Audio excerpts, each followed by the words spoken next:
Alright, magandang hapon na ho sa lahat natin ng mga viewers Luzon, Visayas at Mindanao all over the world. Welcome naman sa ating panibagong video, panibagong reaction, mga ka-aksyon, mga kakampeng. So eto, gusto ko lang ho na i-share ho ito sa inyo kasi pahiya ho dito si Sal Panilo.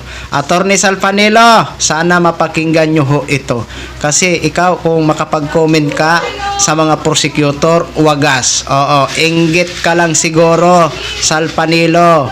Kung may dapat ho na magpahinga dito, walang iba kung hindi ikaw. Hindi si Attorney Kapunan. Kasi si Attorney Kapunan ay may malaking ambag para sa bayan. Yang kanyang pag-volunteer bilang isang prosecutor ay malaking ambag yan para sa sambayan ng Pilipino.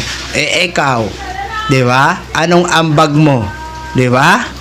Baka naiinggit lang ito si Sal Panilo dito kay Attorney Kapunan kasi hindi siya naging defense team ni Sara Lustayera. O eto nga ho mga ka-aksyon, mga kakampeng. Talagang binira ho talaga siya dito ni Representative Ridon. Eto, panoorin at pakinggan ho muna natin itong maiksing komento nito ni Representative Ridon. Actually, si Attorney Panelo yung dapat magpahinga. Hindi ko alam ba't siya nandito araw-araw. More importantly, di ba siya nagsabi, I mean, in the first few weeks of the trial, hindi ba? Di ba parang he was basically questioning the trial itself? Hindi ba? So why would you actually listen to him today? Na dapat magpahinga si Attorney Kapunan. Hindi ba? Ang dapat magpahinga si Attorney Panelo. Hindi ba? Alright. Narinig mo yan, Sal Panilo? Bakit kasi araw-araw ka nandun? Tapos kung ano-ano ho ang sasabihin mo. Inggit na inggit ka ba kay Attorney Kapunan? Kasi si Attorney Kapunan naging prosecutor volunteer para ho siya sa bayan. Oo. Ikaw bakit hindi ka ho nag-volunteer bilang isang defense team ni Sara Lustayera? 'Di ba? Nang sa ganon, kung ikaw ho ay naging defense team ni Vice President Sara, edi sana na napanood na ho namin kung gaano ka ho kagaling. Kung kaya mo ho itong galing ni Attorney Kapunan. Sus Maria Josep, ito si Attorney Panilo. Kung may dapat man daw magpahinga, sabi ni Representative Ridon, ikaw daw yon, Sal Panilo.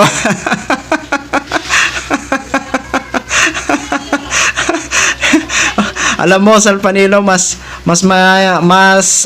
hanga pa ako dito kay Attorney Kapunan. Sa totoo lang. Siguro kung naging ano ka nga siguro, ewan ko lang kung kakayanin mo ito si Attorney Kapunan. Kasi dito pa lang naobserban ho ng taong bayan.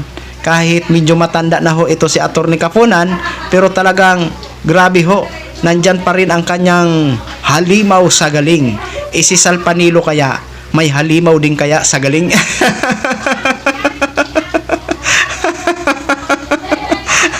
Tama lang yata magpara-comment kung ano-ano ito si Sal Panilo. Hindi niya matanggap ang galing ni Attorney Kapunan. Kitang-kita naman ho natin kung gaano ho kagaling itong prosecutor na si Attorney Kapunan, 'di ba? Halos na nga ho nai-stress na yung isang abogada na si Attorney Christine ng defense team ni Sara Lustayera na halos nai-stress na ho. Kitang-kita ho natin sa kanyang face reaction. Ewan, siguro ito si Sal Panilo kung naging defense team ito ni Sara, siguro pagtawanan lang ito. Kaya siguro inggit na inggit siya. Kaya ito na lang ang masabi niya na magpahinga na lang daw si Attorney Kapunan. Pasensya nyo na po may umaano na aso sa kapitbahay, no? So yan po mga ka-aksyon ang naging maiksing comment nito ni Representative Ridon sa sinabi nito ni Attorney Sal Panilo na magpahinga na daw ito si Attorney Kapunan. Ngayon sino ho ang pahiya? 'Di ba? Total, wala ka naman diyan sa Senado, bakit araw-araw ka nandiyan, 'di ba? Sa bagay, pwede naman mag-observe, pwede magbantay. Oo.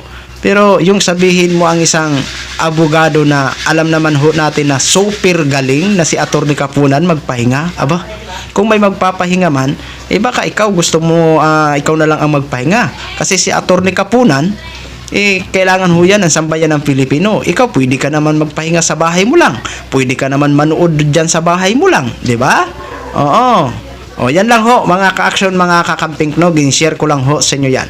Maraming salamat ho sa ating mga viewers, Luzon, Visayas at Mindanao all over the world. Ako po, ang inyong lingkod, si The Action Man. Have a good day, everyone!